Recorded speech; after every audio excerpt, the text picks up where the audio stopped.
पूरे 4 दिन के बाद आईटीबीपी के जवान विनोद कुमार की पार्थिव देह पंच तत्व में विलीन हो गई। धर्मशाला के बगली निवासी विनोद कुमार को पूरे राजकीय और सैनिक सम्मान के साथ अंतिम विदाई दी गई। दरअसल 47 साल के विनोद कुमार साल 2000 में आईटीबीपी में भर्ती हुए थे और इस बार उन्हें आईटीबीपी में कर्मठ सेवाओं के चलते एएसआई पद पर पदोन्नत किया गया था, जिसके लिए वो गुवाहाटी में प्रशिक्षण के लिए गए हुए थे।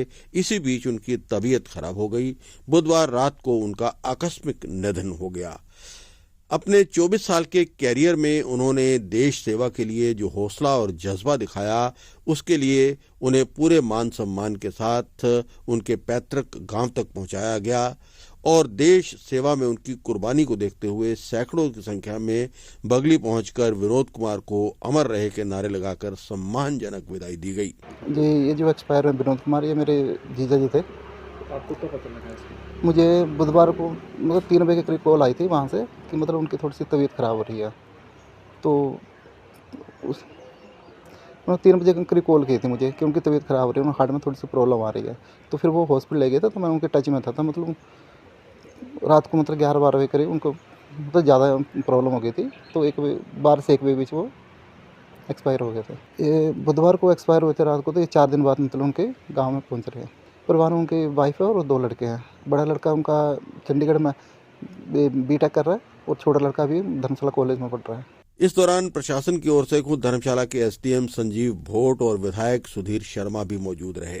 मैं शहीद विनोद कुमार के पार्थिव शरीर को अंतिम श्रद्धांजलि देने एवं उनके परिवार के साथ इस दुखी घड़ी में खड़े होने के लिए सब डिविजनल एडमिनिस्ट्रेशन की तरफ से आया हूं और फौरी राहत के तौर पर हम 25,000 अभी उनके घर में जाके देंगे और आगे जो मुख्यमंत्री सैनिक वेलफेयर फंड से जो पैसा आता है उसको मैं शेयर उनको प्रोवाइड कराऊंगा। इसके सिवाय प्रशासन की तरफ से अन्य विभागों से भी अगर कोई भी योजनाएं हैं उनसे मैं इनको लाभान्वित करने की कोशिश करूंगा, क्योंकि जो शहीद विनोद कुमार जी तो हमारे बीच में नहीं रहे, उनके फैमिली की हम क्या मानवीय तौर से प्रशासनिक तौर से क्या मदद कर सकते हैं, इतना हमारे बस की बात है।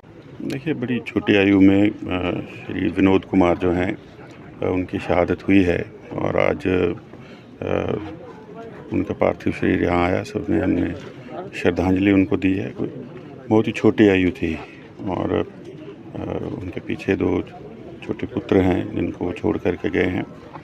उनकी शहादत को हम सभी नमन करते हैं और हमारे क्षेत्र में ये दूसरी ऐसी शहादत है जो पिछले कुछ ही दिनों में हुई है। बड़ी छोटी छोटी आयु के नौजवान जो हैं वो देश के लिए अपना जीवन दे करके चले गए।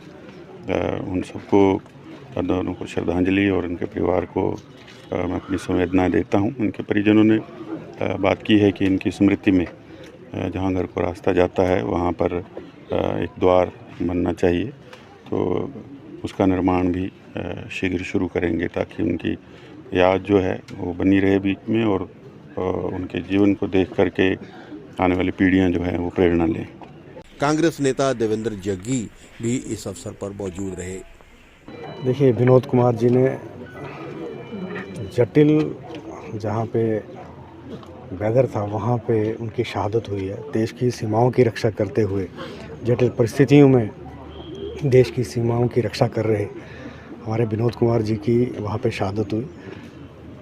परिवार के साथ हमें संवेदना है और क्योंकि हमारे जवान जो देश की रक्षा के लिए अपनी जान देते हैं, उनके साथ हम हमेशा हिमाचल सरकार, माननीय मुख्यमंत्री जी उनके साथ खड़े हैं, उनके परिवार के साथ खड़े हैं और भविष्य में परिवार के लिए जो भी सरकार कर सकती है वो ज़रूर करेगी।